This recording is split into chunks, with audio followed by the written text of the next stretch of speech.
이 산지를 내게 주소서라고 하는 제목입니다. 이 제목에 있는 이 산지를 내게 주소서를 외치며 이 종국에는 가나안에서도 가장 용맹하고 거인들이 산다는 그 아낙 사람들의 땅 헤브론 땅을 차지하였던 갈렙이란 그 믿음의 선배에 대하여 함께 알아보고자 합니다. 저는 갈렙의 이 두 가지 면을 함께 보기 원합니다. 한 가지 면은 그분이 그 결과적으로 어떻게 보면 외형적으로 보여지는 그분의 성품에 대하여서도 함께 보기를 원하고, 또 그 성품이 조성되는 그 삶을 함께 보기를 원합니다. 성경에는 자세한 내용은 안 나와 있지만 우리가 성경 구절들을 이렇게 보게 되면 이러한 성품이 그에게 생겼던 이유가 바로 이래서였구나라는 것을 우리가 보게 됩니다. 갈렙과 여호수아는 유일하게 가나안에 들어갈 수 있는 특권을 가졌던 사람입니다. 오늘 본문을 보니까 현재 그의 나이는 85세이고 나이가 많이 들었습니다. 그렇죠? 85세이고 가데스 바네아에서 가나안 정탐으로 파견되었을 때 그의 나이는 40세였습니다. 여호수아보다는 한 13년, 14년 연하였던 그는, 그러니까 출애굽 당시에는 몇 살이었냐면은 39살 정도였습니다. 그 출애굽을 하고 나이 40대부터 85세까지 약 45년 동안 그 하나님과의 그 약속된 그 기업의 분깃을 잊지 않고 그는 있었습니다. 오늘 그는 여호수아에게 나와서 이렇게 말을 합니다. 하나님께서 모세를 통하여 말씀하시기를 내가 주 나의 하나님께 충성하였으므로 너의 발로 밟은 땅이 영원히 너와 내 자손의 유산이 될 것이다 하고 맹세하였으므로, 그러므로 주님께서 그날 약속하신 이 산간 지방을 나에게 주십시오. 그때 당신이 들은 대로 과연 거기에는 아낙 사람이 있고 그 성읍은 견고합니다. 그러나 주님께서 함께 하시기만 한다면, 주님께서 말씀하신 대로 나는 그들을 쫓아낼 수 있습니다. 이렇게 말합니다. 저는 이 성경 구절만 읽어도 오늘 설교가 끝난 것 같아요. 뭐 더 큰 설명이 없을 것 같아요.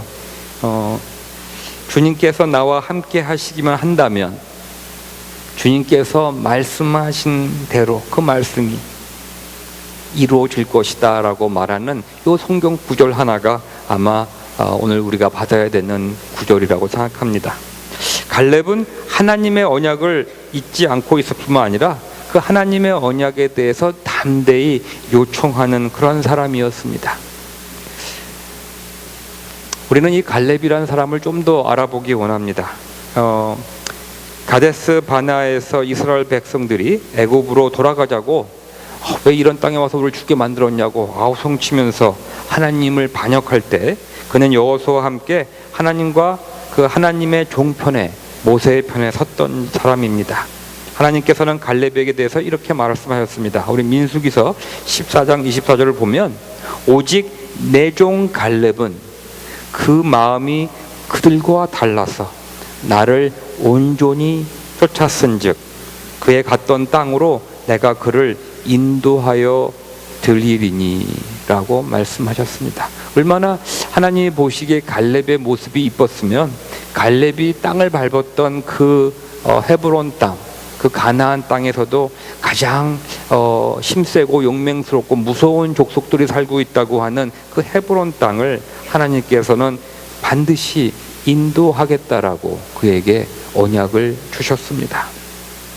그는 그 후로 결코 반역적인 무리 속에 낀 적이 없습니다. 주님을 온전히 따르기 위해 확고한 목표를 가지고 전진하는 사람이었습니다. 오늘 본문 7절을 보면 갈렙은 이렇게 확신을 가지고 가나안 정탐 보고를 했다라고 말을 하고 있습니다. 확신을 가지고 얼마나 하나님께서 그 땅을 주실 것인지, 그렇게 환경을 봐서는 정말로 이길 수 없는 싸움인 것 같지만 하나님이 우리와 함께 하시기 때문에 그 땅을 우리가 차지할 것이라고 하는 확신을 가지고 가나안 정탐 보고를 했다라고 말을 하고 있습니다.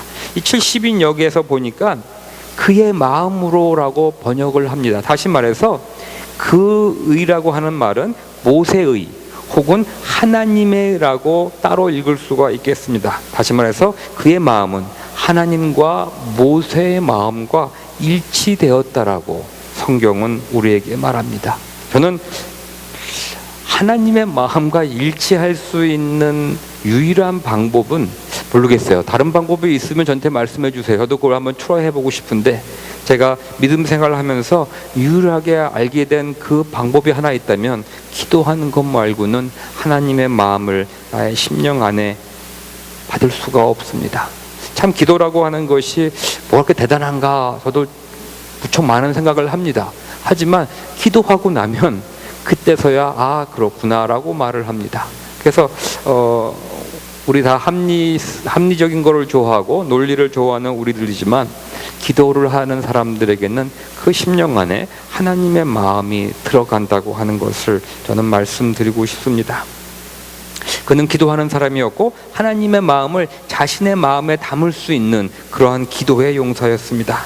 다른 가나안 정탐꾼들은 가나안 땅을 하나님의 마음으로 보지 못하였기 때문에 위축되고 낙심할 수밖에 없었습니다. 그러나 갈렙은 하나님을 믿는 믿음의 마음으로 보았기에 그는 현실을 넘어서 합리적인 라직을 넘어서 하나님의 언약이 성취되는 미래를 소망하며 바라볼 수 있었습니다. 합리적인 사고로만 우리들의 삶을 볼 것이냐, 합리적인 라직을 넘으시는 하나님의 마음으로 우리들의 삶을 볼 것이냐, 정말로 중요한 일입니다. 여러분들 이 믿음의 삶은 어쩌면 이 질문에 대한 우리의 응답이 아닌가 생각이 듭니다. 만약에 우리가 신앙생활을 하면서도 합리적인 것만 따라 산다면 그거는 어쩌면은 굉장히 중요한 것을 우리가 체험하지 못하고 사는 것이 아닌가 생각합니다. 하나님의 마음으로 우리의 삶을 볼 수 있는 유일한 방법은 기도밖에는 없습니다. 오늘 본문 14절에서 갈렙이 헤브론을 기업으로 얻을 수 있었던 것은 그가 온전히 충성되게 wholeheartedly 쫓았기 때문이라고 말씀하고 있습니다. 오늘 본문 14절뿐만 아니라 이 갈렙이 나오는 모든 성경 구절에는 이 온전히 충성되게 이 wholehearted라고 하는 단어가 항상 같이 나옵니다. 다시 말해서 이 갈렙의 믿음의 그 모습은 어떠한 충동적인 것이 아니었습니다. 어떤 충동적인 사건을 묘사하는데 우리들은 온전히 충성되게 wholehearted라고 하는 단어를 사용하지 않습니다. 갈렙이라고 하는 사람은 순간순간 하루하루를 기도하며 하나님의 말씀대로 살아가는 그러한 순전한 모습이 그에게 있었습니다. 저도 목사지만 일주일에 하루 주일을 거룩하게 보내는 것만큼은 아마 자신이 있습니다. 하지만 일주일에 7일을 그리고 하루에 한순간순간을 순전하게 살아가는 것은 그렇게 쉬운 일은 아닙니다. 그냥 한 번에 이루어지는 것이 절대로 아니라고 하는 것을 여러분에게 말씀드리고 싶습니다. 하지만 이렇게 하루하루 순간순간 하나님의 뜻대로 믿음을 가지고 살아가기만 하면, 순전하게 살아가기만 되면 어쩌면 by the grace of God, 갈렙이 가진 그러한 모습을, 그러한 믿음의 모습을 우리도 가질 수 있다라고 하는 소망을 저는 또한 가지고 있으며 또 그 소망을 여러분께 선포합니다. 우리의 믿음의 삶은 하루아침에 이루어지는 것은 절대로 아닙니다. 우리의 구원은 하루아침에 이루어지지만 우리의 성화의 길은 하루아침에 이루어지는 것이 아니라 하나님을 순전되게 하루하루 순간순간 살아가는 것입니다. 가장 기본적인 것을 우리가 순전하게 할 때 우리의 삶 속에서 하나님의 은혜가 이루어지는 것을 여러분에게 말씀드리고 싶습니다. 갈렙은 85세의 노인이 되었지만 참 여전히 도전하는 것을 좋아합니다. 85세쯤 되면 우리 쭉 손자 손녀 바라보면서 뒷전에 앉아서 이렇게 즐거워하는 것을 해도 아무도 뭐라고 하지 않을 텐데 갈렙은 85세의 노인이지만 도전합니다. 아마 승리하는 사람들의 특징 중에 하나라고 저는 말씀드리고 싶습니다. 그는 이렇게 말합니다. 나의 힘이 그제나 이제나 일반이라 싸움의 날 출입에 감당할 수 있다라고 여호수아에게 말합니다. 어떻게 20살짜리 사람의 그 힘과 85세 사람의 힘과 같을 수 있겠습니까? 여기서 말한다고 하는 것은 이분은 이렇게 말하는 거예요. 20세의 인간의 힘이나 85세의 인간의 힘이 하나님이 주시는 힘과 비교했을 때 비교가 안 된다고 하는 것을 말하고 있는 것입니다. 그래서 20대나 80대나 그거지. 우리가 전쟁에서 이길 수 있는 유일한 방법은 나의 힘이 아니라 하나님의 주시는 힘이라고 말하고 있는 것입니다. 우리가 오늘 본문 우리 14장 23절을 보면은 실상 이 가나안 전쟁은 이미 일단락되어서 종료된 것을 알고 있습니다. 그러니 이 갈렙이 85세가 된 갈렙이 꼭 이 싸워야 할 긴급한 필요는 없다라고 성경은 우리에게 말합니다. 그러나 갈렙은 하나님의 언약을 45년 동안 간직하고 왔었기 때문에 헤브론을 차지하는 전쟁이 반드시 있어야 함을 알고 있었습니다. 이미 여호수아가 모든 유다 지파에게 땅을 다 줬고 이미 전쟁은 일단락이 났지만 갈렙만은 알고 있어요. 왜냐하면 아직까지 하나님의 주시는 언약의 말씀이 다 이루어지지 않았습니다. 나에게 주신다고 했던 그 땅에 아직까지 우리가 들어가지 못했던 것을 알고 있었기 때문에 그 안악이 살고 있는 그 땅으로 들어가서 싸우기를 원합니다. 그는 85세지만虚弱하거나 피동적인 사람이 아니었습니다. 그가 얻으려는 땅은 전쟁을 치르지 않으면, 그것도 그 무서운 족속과 용맹한 족속과 싸우지 않으면, 피를 흘리지 않으면 얻을 수 없는 그런 땅이었지만 그런 땅을 갈렙은 원했던 것입니다. 이 산지를 내게 주소서, 이 산지를 내게 주소서. 저는 너무나 이때 85세 때의 갈렙의 이 말은 우리에게 너무 고무적입니다. 여기 계신 분들 그 누구도 85세 되신 분은 없잖아요. 그런데 갈렙은 그때에도 이 산지를 내게 주소서 하며 그 땅을 받습니다. 하나님의 은혜는, 하나님의 언약은 그냥 사과나무 밑에서 입만 벌리고 있는 것이 아니라는 것입니다.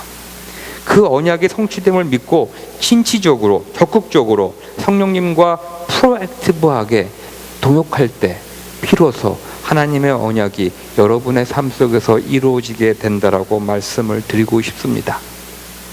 갈렙은 어느새 보통 사람으로 보기에는 그 선을 넘어섰던 것을 우리는 알게 됩니다. 그 사람은 절대로 이 85세 때 우리 눈을 볼 때는 보통 사람은 아닙니다. 하지만 저는 그렇다고 해서 오늘 이 갈렙을 슈퍼맨으로 묘사하고 싶지는 않습니다. 물론 너무나 훌륭한 모습이고 어떻게 이러한 믿음을 가질 수 있나 아주 궁금할 정도로 놀라운 사람이지만 오늘 저는 그분을 슈퍼맨으로 묘사하고 싶지는 않습니다. 물론 그런 슈퍼 크리스찬을 꿈꾸는 것이 우리 안에 잠재되어 있고 그런 캐릭터로 자신을 엔터테인하고 싶어 하기도 하지만 갈렙이란 사람의 믿음의 여정길을 조금 더 관가하고 싶지 않습니다. 그래서 오늘 두 번째로 우리 이 갈렙에 대해서 다른 면을 보고 싶습니다. 믿음의 갈렙, 우리들의 마음을 뜨겁게 합니다. 이런 사람들을 우리는 좋아합니다. 마치 우리가 그런 멋있는 사람이 되는 간접 경험을 즐거워합니다. 그래서 목사들도 갈렙을 훌륭한 그러한 영웅으로 올리며 그런 사람처럼 홀하트들이 순종하며 섬기는 성도가 되라고 설교를 자주 합니다. 그럼 많은 성도들이 또 감동을 받고 은혜를 받는다고 합니다. 하지만 갈렙의 삶 속에 일어난 아픔과 힐링과 그로 인하여 만들어진 영성에 대해서는 우리는 그다지 큰 관심이 없지 않나 생각하게 됩니다. 우리 모두 하루아침에 슈퍼 크리스찬이 되고 싶어 합니다. 갈렙을 봅시다. 그는 태어나서 39년 동안 애굽에서 종살이를 했습니다. 인생의 반을 노예로서 종살이하면서 힘든 삶을 살았습니다. 그는 그 어떤 것도 마음대로 할 수가 없었습니다. 채바퀴 같은 노예의 삶만이 그를 기다리고 있었습니다. 암흑 같은 그 터널, 그 끝이 보이지를 않았습니다. 언제 나의 인생이 변할까? 나이 39살이면 정말 인생에서 뭔가를 펼치고 싶을 텐데 전혀 희망이 없었습니다. 그럴 때 출애굽을 허락하신 하나님의 그 유월절로 그는 종살이에서 노예의 삶에서 풀려나게 됩니다. 하나님의 은혜가 무엇인지 처음으로 체험합니다. 아니, 내가 평생 나의 인생에서 어떤 것도 변할 것 같지 않았던 그 종살이, 그 노예의 삶이 하나님의 유월절의 사건으로, 은혜로 그 종살에서 해방되는 그러한 선물을 받습니다. 하지만 전쟁에서 가장 용감하고 담대하다고 하는 그 유다 지파를 대표하여서 가나안 땅에 점탐병으로 나아갔던 그 갈렙의 신분을 여러분들 아세요? 그는 그니스 사람이었습니다. 그니스 겐족이라고 하죠. 영어로는 캐나나잇이라고 합니다. 그 사람은 창세기 36장에 기록된 바에 의해서 에서의 자손 중에 그나스 족장의 자손입니다. 그들은 이스라엘 가운데 거하다가 출애굽에 떠났던, 쉽게 말해서 요새 말로 말하면 잡종 족속입니다. 그냥 출애굽 때 서로 이렇게 붙어서, 이스라엘 백성에 붙어서 출애굽을 한 그러한 사람입니다. 출애굽의 은혜를 얻었지만 그의 삶은 그렇게 평탄하지 않았을 것이 분명합니다. 모세는 이스라엘 지파의 백성의 수를 세기 시작합니다. 여러분들 민수기서 다 기억나죠? 이스라엘 백성들, 이스라엘 12지파들의 숫자를 세우기 시작합니다. 누구는 그 이스라엘 지파에 포함되는 사람이 있는가 하면 어떤 사람은 안 됩니다. 그때 이 갈렙은 어땠을까요? 자신의 출신 신분에 큰 문제가 있었습니다. 그는 이런 기도를 했을 것이에요. 이런 기도를 했을 것이에요. 하나님, 저와 저의 가족을 지켜주시옵소서. 한 번만 더, 한 번만 더. 제 힘으로는 할 것이 하나도 없음을 고백하며 하나님께 항복합니다. 한 번만 더 저에게 은혜를 베풀어 주시옵소서. 아마 그런 기도를 드렸을 거예요. 여기 여러분들도 힘든 삶을 살아가시는 분들, 그러한 과정에 있는 분들, 특별히 신분의 문제 때문에 힘들어 하시는 분들, 건강의 문제 때문에 힘들어서 더 이상 길이 안 보이실 때 아마 이 갈렙도 똑같은 경험을 했을 것입니다.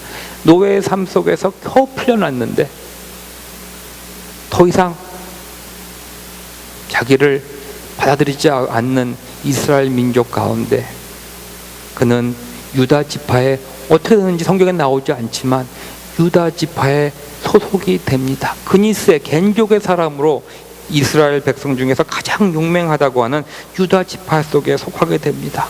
얼마나 열심히 살았을까? 저는 이런 생각을 합니다. 이 갈렙이라는 사람이 그 유다 지파에 속하기 위해서 정말 어떤 일을 했을까? 저는 생각하게 됩니다. 우리들도 그런 거 많죠? H1 비자, 영주권, 그런 문제들 때문에 이 미국 삶이 힘들어서, 또 학교 문제 때문에 힘들어서 정말 앞이 보이지 않고, 그런 것들 때문에 남들은 다 하는 것 같은데 나만 할 수 없는 그러한 상황 속에서 아마 이 갈렙은 기도했을 거예요.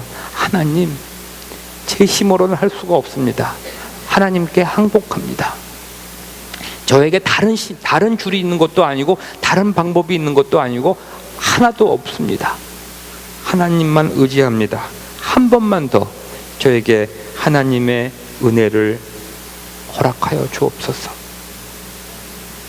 그러나 유다 지파에 속했지만 갈렙은 광야에서도 그리고 가나안 땅에서도 자신들의 친족인 미디안 족속들과 전쟁을 했어야만 했습니다. 자기 친척들을 과 싸워야 했습니다. 얼마나 가슴이 아팠을까요? 하지만 갈렙은 그 싸움 속에서 이런 생각을, 이러한 경험을 했을 거예요. 이제 나는 더 이상 이 세상에 속한 사람이 아니다. 나에게 있는 유일한 분깃은 오로지 하나님이며 나는 하나님에 속한 것이다. 우리 인간의 눈으로 볼 때는 어떻게 저 친구가 자기 친족과 싸울 수 있는가? 여러 가지 합리적인 말로 나와서 우리는 그 사람을 비난할 수 있지만 이 갈렙은 그 하나님의 은혜를 경험한, 그 한 번만 더 허락해 주신다면 하고 기도했던 그 갈렙은 하나님의 은혜를 경험한 다음에 그는 나는 이 세상에 속한 것이 아니라 나는 하나님에게 속했다라고 하는 그러한 믿음을 가진 자입니다. 자기에게 인생의 유일한 분깃은 학교에서 얻는, 직장에서 얻는, 결혼해서 얻는 이 세상에 있는 그 어떤 것도 아니라 하나님만이 나의 유일한 분깃이라고 하는 것을 고백하는 그러한 믿음의 사람이 됐습니다. 그는 삶 속에서 목격하고자 하는 유일한 것은 이제는 하나님의 언약밖에는 남아있지 않았습니다. 그래서 하나님의 언약은 반드시 성취된다라고 하는 믿음을 가지고 노년이 된 85세에도 하나님 주신 그 언약을 기억하고, 아니 그것이 이루어진다고 하는 것을 온 몸으로 받아들이며 그는 오늘 이렇게 외칩니다. 이 산지를 나에게 주시옵소서. 하나님의 언약의 성취를 위하여 그는 또다시 첫 발자국을 내딛습니다. 오늘 이 산지를 내게 주시옵소서. 오늘 여러분들 인생에서 이 기도가, 이 외침이 여러분의 기도와 여러분의 외침이 되기를 간절히 소원합니다. 기도하시겠습니다. 하나님 감사합니다.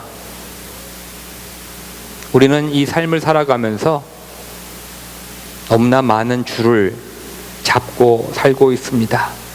하나님도 한 줄이요. 내가 세상에서 팀 이제 또 이번 주에 또 산호세로 또 엄마 밥 먹으러 또 갑니다. 또 한 달 동안 갔다 올 동안 또 오늘 이렇게 축복송 해주셔서 감사합니다. 오늘의 설교 제목은 이 산지를 내게 주소서라고 하는 제목입니다.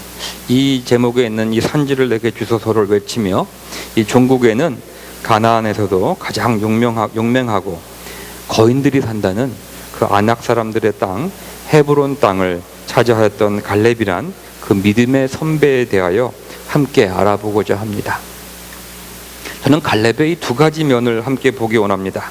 한 가지 면은 그분이 그 결과적으로 어떻게 보면 외형적으로 보여지는 그분의 성품에 대하여서도 함께 보기를 원하고, 또 그 성품이 조성되는 그 삶을 함께 보기를 원합니다. 성경에는 자세한 내용은 안 나와 있지만 우리가 성경 구절들을 이렇게 보게 되면 이러한 성품이 그에게 생겼던 이유가 바로 이래서였구나라는 것을 우리가 보게 됩니다. 갈렙과 여호수아는 유일하게 가나안에 들어갈 수 있는 특권을 가졌던 사람입니다. 오늘 본문을 보니까 현재 그의 나이는 85세이고 나이가 많이 들었습니다. 그렇죠? 85세이고 가데스 바네아에서 가나안 정탐으로 파견되었을 때 그의 나이는 40세였습니다. 여호수아보다는 한 13년, 14년 연하였던 그는, 그러니까 출애굽 당시에는 몇 살이었냐면은 39살 정도였습니다. 그 출애굽을 하고 나이 40대부터 85세까지 약 45년 동안 그 하나님과의 그 약속된 그 기업의 분깃을 잊지 않고 그는 있었습니다. 오늘 그는 여호수아에게 나와서 이렇게 말을 합니다.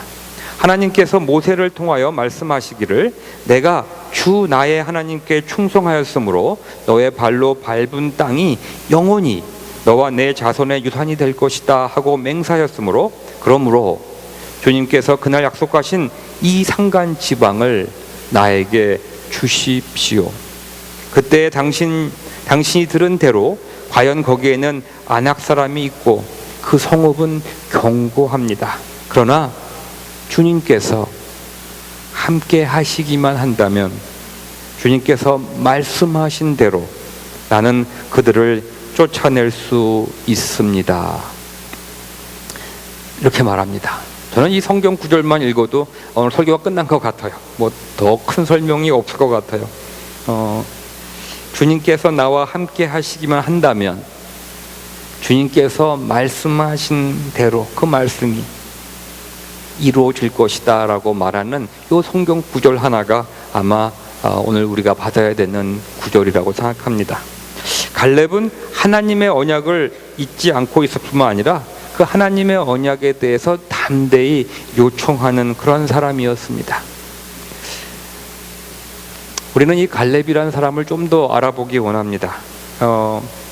가데스 바나에서 이스라엘 백성들이 애굽으로 돌아가자고 왜 이런 땅에 와서 우리를 죽게 만들었냐고 아우성치면서 하나님을 반역할 때 그는 여호수아와 함께 하나님과 그 하나님의 종편에 모세의 편에 섰던 사람입니다. 하나님께서는 갈렙에게 대해서 이렇게 말씀하셨습니다. 우리 민수기서 14장 24절을 보면 오직 내 종 갈렙은 그 마음이 그들과 달라서 나를 온전히 쫓았은즉 그의 갔던 땅으로 내가 그를 인도하여 들리리니 라고 말씀하셨습니다. 얼마나 하나님이 보시기에 갈렙의 모습이 이뻤으면 갈렙이 땅을 밟았던 그 헤브론 땅, 그 가나안 땅에서도 가장 힘세고 용맹스럽고 무서운 족속들이 살고 있다고 하는 그 헤브론 땅을 하나님께서는 반드시 인도하겠다라고 그에게 언약을 주셨습니다. 그는 그 후로 결코 반역적인 무리 속에 낀 적이 없습니다. 주님을 온전히 따르기 위해 확고한 목표를 가지고 전진하는 사람이었습니다. 오늘 본문 7절을 보면 갈렙은 이렇게 확신을 가지고 가나안 정탐보고를 했다라고 말을 하고 있습니다. 확신을 가지고 얼마나 하나님께서 그 땅을 주실 것인지, 그렇게 환경을 봐서는 정말로 이길 수 없는 싸움인 것 같지만 하나님이 우리와 함께 하시기 때문에 그 땅을 우리가 차지할 것이라고 하는 확신을 가지고 가나안 정탐 보고를 했다라고 말을 하고 있습니다. 이 70인 여기에서 보니까 그의 마음으로라고 번역을 합니다. 다시 말해서 그 의라고 하는 말은 모세의 혹은 하나님의라고 따로 읽을 수가 있겠습니다. 다시 말해서 그의 마음은 하나님과 모세의 마음과 일치되었다라고 성경은 우리에게 말합니다. 저는 하나님의 마음과 일치할 수 있는 유일한 방법은 모르겠어요. 다른 방법이 있으면 저한테 말씀해 주세요. 저도 그걸 한번 트라이 해보고 싶은데 제가 믿음 생활을 하면서 유일하게 알게 된 그 방법이 하나 있다면 기도하는 것 말고는 하나님의 마음을 나의 심령 안에 받을 수가 없습니다. 참 기도라고 하는 것이 뭐가 그렇게 대단한가 저도 무척 많은 생각을 합니다. 하지만 기도하고 나면 그때서야 아 그렇구나라고 말을 합니다. 그래서 우리 다 합리적인 거를 좋아하고 논리를 좋아하는 우리들이지만 기도를 하는 사람들에게는 그 심령 안에 하나님의 마음이 들어간다고 하는 것을 저는 말씀드리고 싶습니다. 그는 기도하는 사람이었고 하나님의 마음을 자신의 마음에 담을 수 있는